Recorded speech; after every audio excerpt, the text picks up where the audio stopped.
Anuradhapura, a city with a proud history, the capital of most of Lanka's kings, founded by Pandukabhaya. It moved to Sigiriya for a brief period during the reign of Kashyapa, the Easthet warrior king.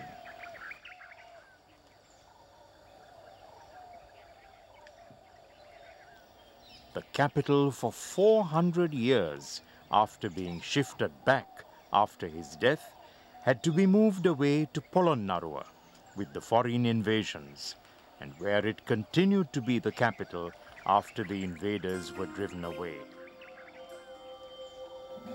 The year 493 marks the decline of the Anuradhapura kingdom.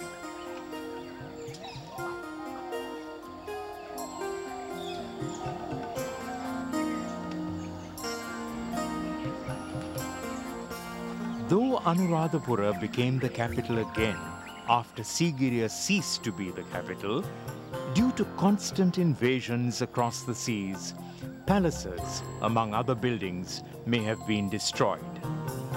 Yet, the traces of the palace built by Vijaya, who became king at Polonnaruwa, can be seen here.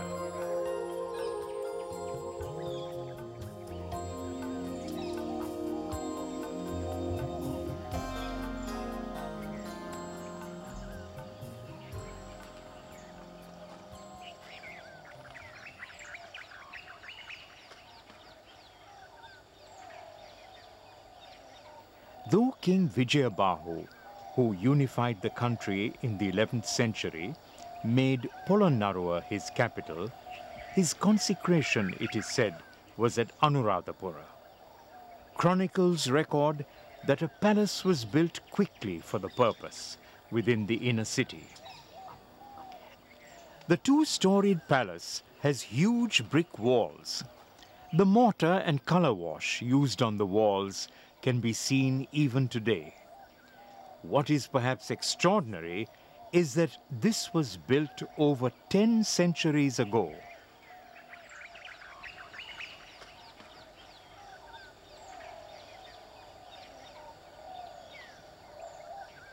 The Vijaya Palace, with its entrance to the east and its symmetrical ground plan, may have set an example to other palaces that followed.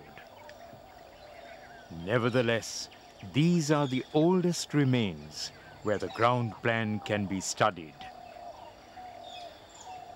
Another interesting aspect is that many of the features included in it have been physically taken from other buildings. The fact that this had to be built in a hurry may have been the compelling reason.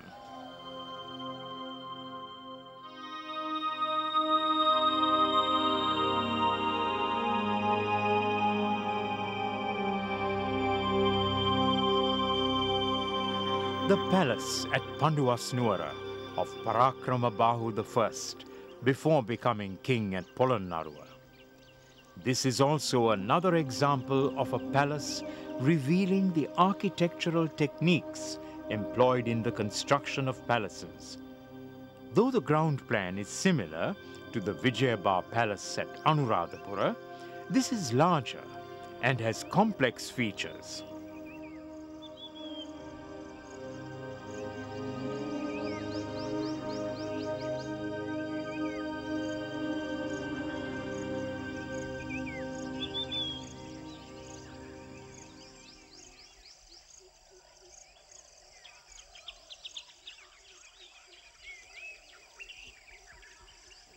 The Panduvasnuwara Palace, with its many rooms and halls, would have been a multi-storied one.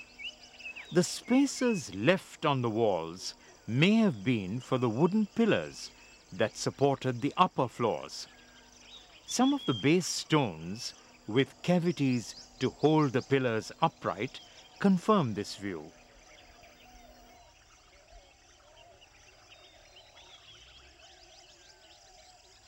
The raised platform made of bricks is reminiscent of the place where the royal seat would be in an audience hall. King Nishankamalla, who restored this place, is said to have watched command performances of song and dance seated here, according to an inscription left by him. The entranceway, the Wahal Kada, to the east, is very much like similar entrances elsewhere. The boundary wall running from the entrance is built of bricks and seems to have had a roof covered with tiles. Archaeologists have also traced the foundation of a building to the southwest of the palace. This may have been the residence of the queens.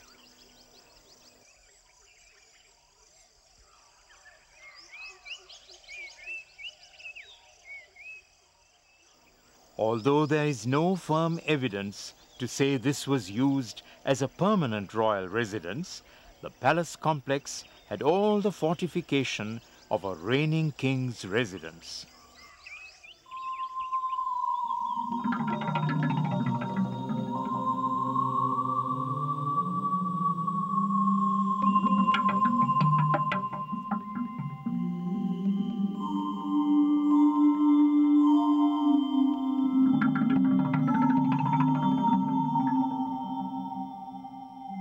Parakramabahu I, who became king in 1153, while undertaking the construction of water tanks and connected irrigation work for the development of the country, also built the largest of the royal residences, the 7-storied palace.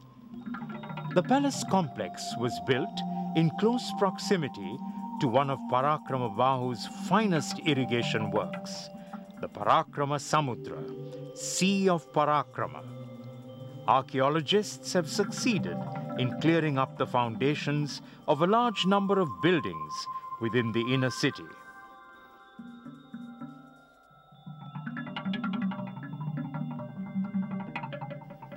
Chroniclers compare the 7-storied palace to the abode of Shakra, the king of the gods. It was named the Vaijanta Prasada and was one of the largest of the buildings in Polonnaruwa.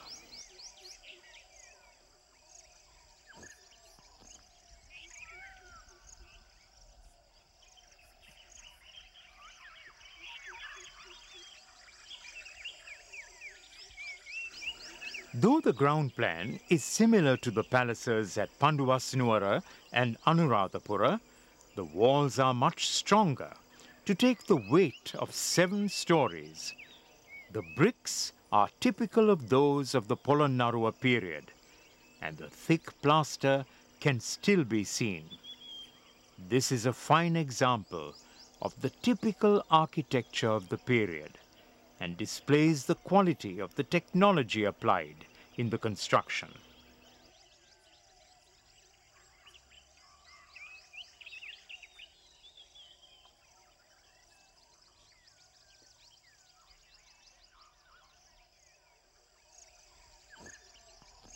There is evidence to show that strong wooden pillars were used to support the weight of the 7 stories. This large cavity is to hold the massive pillar onto the foundation.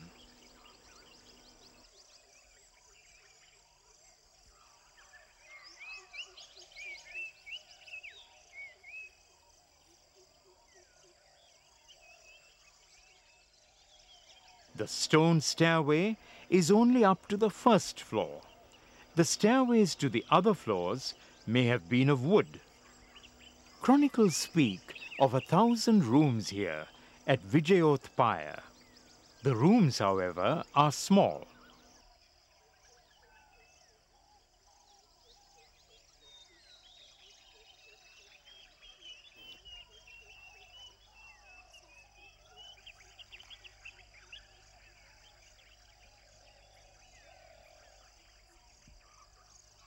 There is no evidence of a palace built larger than this, even at a later date.